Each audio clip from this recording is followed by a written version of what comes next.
વલસાડના તિથલ બીચ પર કોન્ટ્રાક્ટરની ઘોર બેદરકારી, લાખોના ખર્ચે બનેલા વોકવેના બ્લોક તૂટતા લોકોમાં ભારે રોષ। ગુજરાતના પ્રખ્યાત પ્રવાસન સ્થળ એવા વલસાડના તિથલ બીચ પર ચાલી રહેલા વિકાસના કામોમાં કોન્ટ્રાક્ટરની મોટી બેદરકારી સામે આવી છે।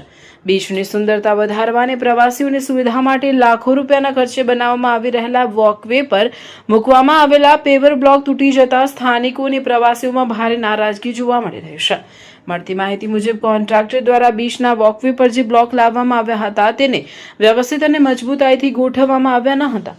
એટલું જ નહીં, કામગીરી દરમિયાન કોન્ટ્રાક્ટરના જ ભારે ભરખમ પાણીના ટ્રેક્ટર આ વોકવે પરથી પસાર થતા કાચા ગોઠવાયેલા અને બ્લોક ટ્રેક્ટરના વજન નીચે આવીને કચડાઈ ગયા હતા અને કટકા થઈ ગયા હતા। સરકારી નાણાંનો આ રીતે વેડફાટ થતો જોઈને એક જાગૃત નાગરિકે આ સમગ્ર ઘટનાનો વિડીયો પોતાના કેમેરામાં કેદ કરી લીધો હતો। આ વિડીયો સોશિયલ મીડિયા પર વાયરલ થતા જ લોકોનો આક્રોશ ફાટી નીકળ્યો છે। સ્થાનિક લોકો તંત્ર અને કોન્ટ્રાક્ટરની મિલીભગત તેમજ નબળી કામગીરી પર સવાલો ઉઠાવી રહ્યા છે।